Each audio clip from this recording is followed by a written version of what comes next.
사회 불평등 현상과 계층에 대해서 첫 번째 사회 불평등 현상을 보는 관점, 두 가지 관점에 대해서 비교하면서 공부해 둘 필요성이 있습니다. 기능적 관점, 갈등론적 관점. 공통점은 둘 다 어떤 사회에든 사회 불평등 현상은 나타난다라고 보는 거죠. 반면에 기능론적 관점에서는 필수 불가결한 현상이다. 그러나 갈등론적 관점에서는 오히려 해결해야 될 문제다라는 것.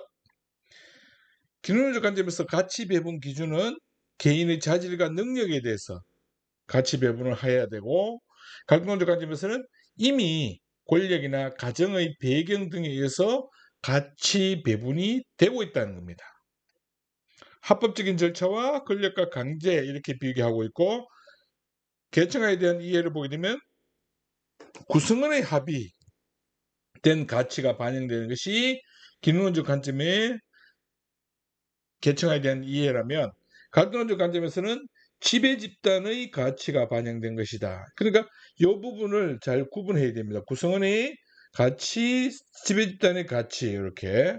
그리고 계층화의 사회적 기능은 최선을 다하는 필수 불가결하는 그러한 사회적인 장치다라고 보는 것이 기능론적 관점이고, 갈등론적 관점은 박탈감이나 대립, 갈등을 유발시키는 것이 바로 사회 불평등 현상이다라고 보는 거죠. 두 번째, 계급과 계층에 대해서 공부해 둘 필요성이 있습니다. 기준이 하나입니다. 그래서 딱 생산 수단을 가지고 있느냐? 그러면 지배 계급. 그리고 가지지 못하냐? 피지배 계급. 이렇게 나누어진다는 얘기입니다. 그래서 노동자 계급의 계급의식, 계급 투쟁을 강조합니다. 반면에 계층은 기준이 여러 가지예요. 물론 생산수단도 들어가게 됩니다. 그리고 권력, 지위 이런 여러 가지, 즉 한 세 가지 정도가 들어가서 그걸 다양한 기준에 의해서 서열상 위치를 범죄시키는 거예요. 그래서 상중하 이렇게 나누어지게 되는데, 이렇게 나누다 보면 이제 어떤 문제가 발생하면 지위 불일치 현상이 발생하는 경우가 생깁니다. 예를 들어서 계급에 대해서는 상층인데 권력은 뭐 중, 사회적 지위는 뭐 중, 이렇게 되면 서로 일치되지 않는다는 얘기예요. 그래서 이런 현상을 지위 불일치 현상이라고 한다는 것. 세 번째는 계층 이동을 공부하기 전에 먼저 우리가 알아봐야 할 것이 계층 구조입니다. 사회 계층 구조라고 하는 것은 구성원의 비율로 어떤 계층 구조다라고 나누는 것이 사회 계층 구조입니다. 그래서 계층 구조가 상, 중, 하, 지금 보고 있는 그림처럼 이렇게 하층으로 가면 갈수록 그 구성 비율이 높아지는 것을 우리가 사회 계층 구조라고 한다는 것. 여기서 조심해야 될 것은 개방적 계층 구조냐 폐쇄적 계층 구조냐는 이것 갖고는 알 수 없죠. 이 부분은 꼭 명심해야 됩니다. 두 번째로 이제 다이아몬드 계층 구조, 산업사회 이후에 나타난다는 것. 세 번째 타운형, 정부와 사회에서 낙관적인 그런 경우에 나타나게 됩니다. 반면에 비관적인 경우는 모래시계형 계층 구조 또는 양극화가 심화된 사회에서 나타나는 그러한 계층 구조가 모래시계형 계층 구조입니다. 그래서 계층 이동을 보게 되면 부모를 반드시 위쪽으로 놓고 자녀를 왼쪽으로 놓고 이렇게 놓았을 때 이렇게 연습하는 것이 좋습니다. 그래야 헷갈리지 않는다는 거예요. 상중하 놓으면 여기 나와 있는 AFK 같은 경우 지금 부모도 상층이고 자녀도 상층이고, F도 부모는 중층인데 자녀도 중층이죠.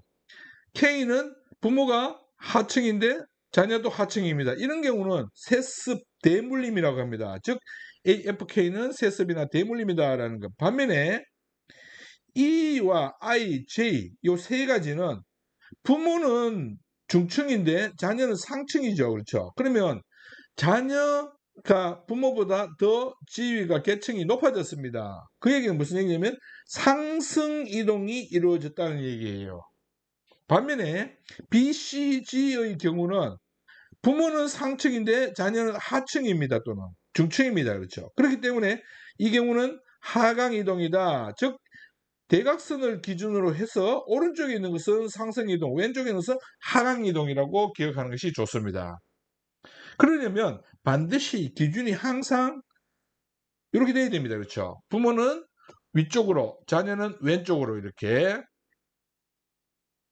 사회 이동과 계층 구조를 보게 되면 사회 이동의 방향에 따라서 수평 이동, 수직 이동 나누어지게 됩니다. 즉 수평 이동이라는 것은 일반적으로 이제 그 신분제가 존재하던 시절에 주로 나타나는 그런 것을 얘기했는데, 상층에서 상층, 뭐 중층에서 중층, 하층에서 하층 이렇게 나눴다는 것이 주로 수평 이동입니다. 그럼 신분제가 철폐된 요즘 안 나타나냐? 그건 아니죠.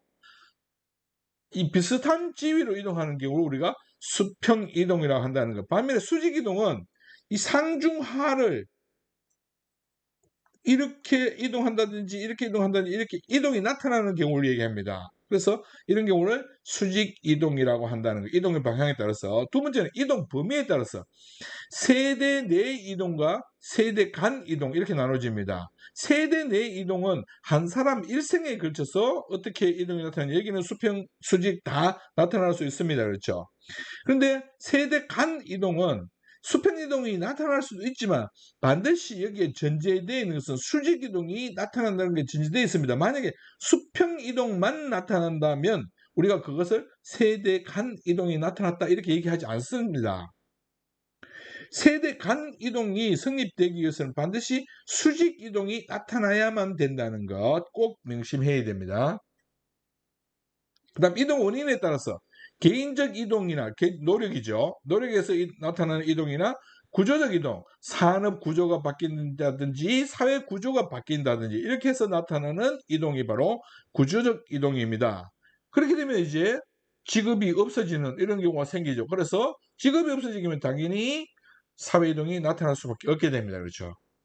그 다음에 이제 마지막으로 개방적 계층 구조와 폐쇄적 계층 구조를 어떻게 판단하느냐, 이 부분에 대해서 헷갈려하는 학생들이 상당히 많이 있습니다. 그래서 명쾌하게 정리해 놓을 필요성이 있다는 것. 피라미드형에서 피라미드형으로 변했어요. 그러면 이건 단정하면 안 됩니다. 왜? 구성 비율이 일치할 뿐이다 라는 얘기입니다. 그런데 이 안에서 어떻게 수직 이동이 나타났는지 여부는 파악할 수 없죠.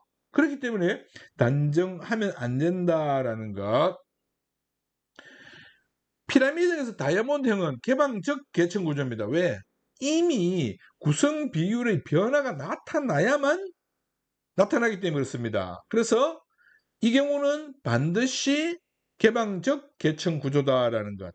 다이아몬드형에서 피라미드형으로 변하는 것도 마찬가지입니다.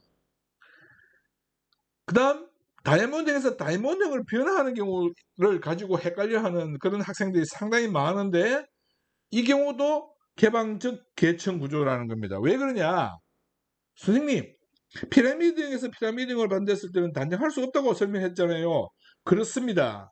왜? 피라미드형에서 피라미드형은 어떻게 보면 수직 이동이 나타나지 않는 경우에서 이미 만들어진 사회 계층 구조입니다. 그러나 다이아몬드형 계층 구조는 수직 이동이 보장되는 그런 개방적 계층 구조이기 때문에 구성 비율이 같다고 해서 수직 이동이 나타나지 않았다라고 말할 수는 없죠. 수평 이동이만 나타났다 이렇게 말할 수 없습니다. 그래서 이 경우는 이미 수직 이동이 보장된 사회이기 때문에 개방적 계층 구조다라는 것. 물론 현실에서는 실제로 수직 이동이 하나도 나타나지 않을 수도 있습니다. 근데 여기서 이제 우리가 생각해 봐야 될 것은 개방적 계층 구조라고 하는 뭐냐면 수직 이동이 보장되어 있느냐 아니냐를 가지고 판단하는 거죠. 그러면 수직 이동이 보장되어 있는 상태에서 전혀 안 나타났다. 그럼 뭐예요? 개방적 계층 구조라는 겁니다. 수직 이동이 보장이 되지 않은 상태라면 이건 폐쇄적 계층 구조입니다. 그래서 개방적, 폐쇄적 계층 구조 여부는 계층 구조, 사회 계층 구조 그 그림만 갖고 판단할 때 피라미드에서 피라미드형은 단정하지 말고 나머지는 다 개방적 계층 구조라고 생각하면 됩니다. 다음 시간에는 다양한 사회 불평등 현상에 대해서 공부해 보도록 합시다. 수고했습니다.